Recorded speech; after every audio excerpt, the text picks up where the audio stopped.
My dear students, welcome to my physics class. In today's video, we will discuss the properties of vector product. Now the first property is vector cross product is not commutative. Now in the previous video, I make you learn that when you take a cross product, you first take the 4 fingers of your hand towards the vector like this manner, and then you gently curve the first 4 fingers towards the direction of the second vector. Then the thumb represents the direction of the vector which is generated by the cross product, that means the direction of n cap. Now here A and B are 2 products. Now first we will do A cross B. Now we will take our right hand towards the direction of A and we gently cross our right hand towards the direction of B. Now look, the vector is directed towards C, which is along slightly tilted to the forward direction of the board, that means in this direction. So this one is n cap, right? Now if you do B cross A, that means we should take theta, that is 360 degree minus theta. That is the first way. Second way we can do that, we will take theta in the negative direction. That means first when we do A cross B, we start theta from the line of A and we end theta upon the line of B. Now for B cross A, we will start theta from the line of B and we will end it to the line of A, right? So there could be 2 ways. So if we take C prime as B cross A, then we could have B magnitude, the magnitude of A, and sine 360 degree minus theta. Okay? Or we could write sine of minus theta and n cap, right? Now let's find out what will be the value. Now what is the value of sine 360 degree minus theta? It should be minus of sine theta. And I tell you in the previous video also, the trigonometric function, I will discuss it in the another video. Okay, it is mathematics part. So it would be minus sine theta. And please remember, sine is not a positive operator. It will give you minus of sine theta. So it will be minus AB sine theta n cap. Okay, so we find out that C prime is minus of C.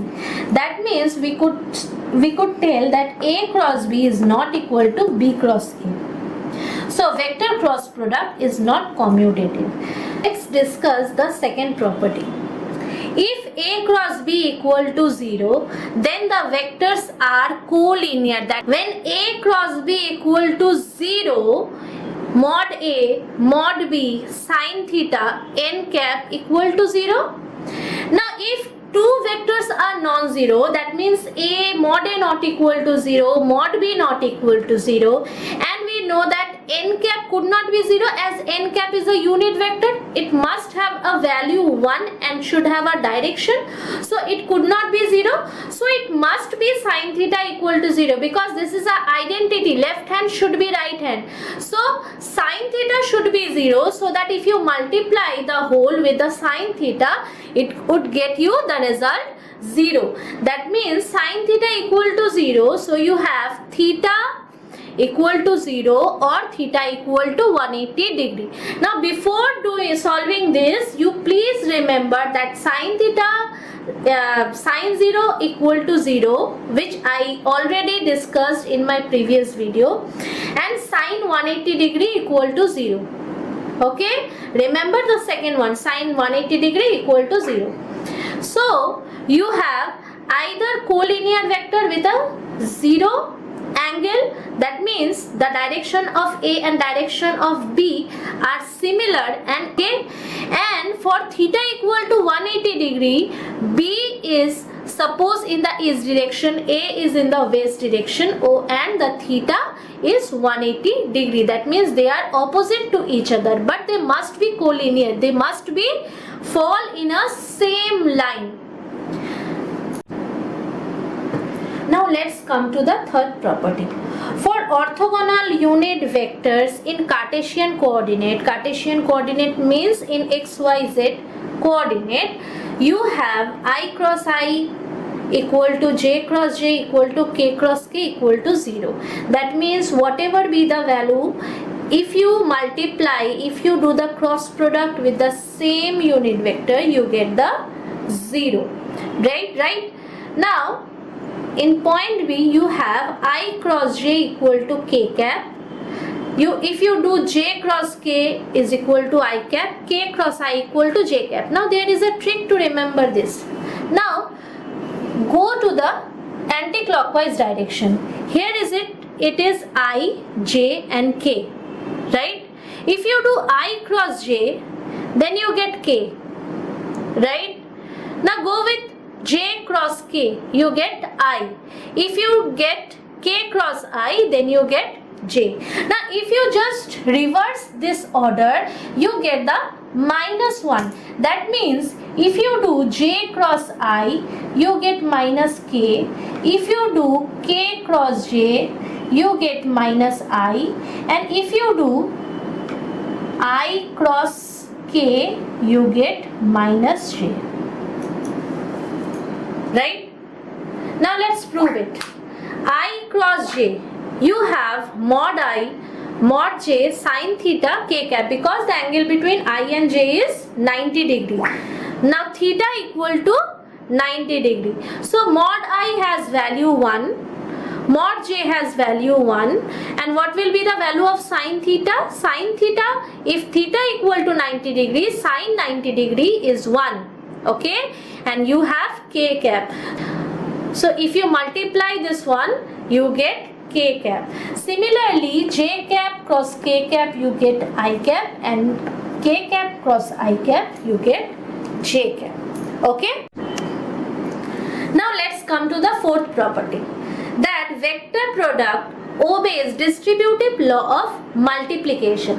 Now what is distributive law? If you say that you have three numbers x, y and z, and if you do x and into y plus z, then you will have x into y plus x into z. That means you multiply the first number with the first number in the bracket, and you multiply the first number with the second number in the bracket, and then you put the summation operator. Okay. Similarly, vector product obeys distributive law of multiplication means if you have three vectors a, b and c, and if you do the cross product between them, then first you will do a cross b, and then you will do a cross c, and just make the sum. Okay, and then you will get the result. The result in the right hand side does not change with the result with the left hand side. Okay, now the fifth property is vector product in terms of orthogonal components is finding out by the determinant of this one.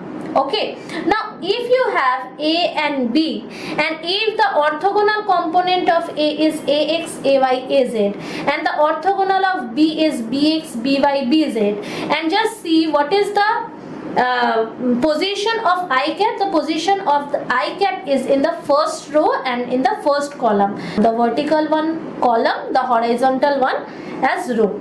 Okay, now we just close the first row and the first column. Okay, we just close the first column. Now we close the first row. Okay, now see what is left. We left this one, right? So we do in cyclical order. That means we first start from here, that means ay bz and az by. Okay, now if you take the second column, that means j cap situated in first row and second column, and we will close the first row and second column. We have these four numbers remaining, right? So we will again move in cyclical order. After j cap you have the third column, right? So az bx minus ax bz. Fine. Similarly, if you take k cap situated in first row and third column, so again we close first row and third column, and we will have this one left behind. Okay, So after 3 we come to 1 and we will start from here. So ax by minus bx ay. Don't forget the cyclical order, otherwise you will make an error in your result. Now let's discuss property 6. The value of sin theta is modulus of a cross b divided by modulus of a and modulus of b. Now what is the value of a cross b? A cross b is modulus of a, modulus of b, sin theta and n cap. Now we are taking modulus both sides, then we have modulus of a cross b, and if you take double mod to a, then we get the modulus of a only. Why? Because we get only the value, right? Similarly, modulus of b, we take modulus of sin theta and n cap. Now have mod of sin theta equal to sin theta, because even if sin theta is a non-even operator, modulus is a positive or even operator. So sin theta equal to 0. So sin theta equal to a cross b divided by modulus of a and modulus of b. And what is the value of n cap? The value of n cap is 1, because it is a unit vector. Now based on this formula, you are having some questions in your examination, like if you are given two vectors like a and b, just find out the value of sin theta. The seventh property is vector product in terms of scalar product is written as a cross b whole square equal to a square into b square minus a dot b whole square. Here cross is the cross product and dot is the dot product. So how we will find out? Now a cross b whole square, that means you have ab sin theta n cap whole square, right? Now a square b square sin square theta and n cap whole square. Now as n is a unit vector, yep. Now how you will find n cap dot n cap? You will find modulus of n cap sin 0 degree. Now what is the value of modulus of n cap? It is 1. N cap it is 1. Sin 0 is 1. So you get the value 1. So n cap square is 1. Now we will write a square b square, and instead of sin square theta we could write 1 minus cos square theta, because sin square theta plus cos square theta equal to 1, right? Now a square b square minus a square b square cos square theta. Now if you write a square b square cos square theta, that means it is nothing but a dot b whole square, because a dot b is ab cos theta, right? So vector product is written in terms of scalar product. Cross product is written in terms of dot product. So I hope you understand today's video. If you like the video, then please press the like button and share the video with all of your friends, and please do subscribe my channel. Thank you.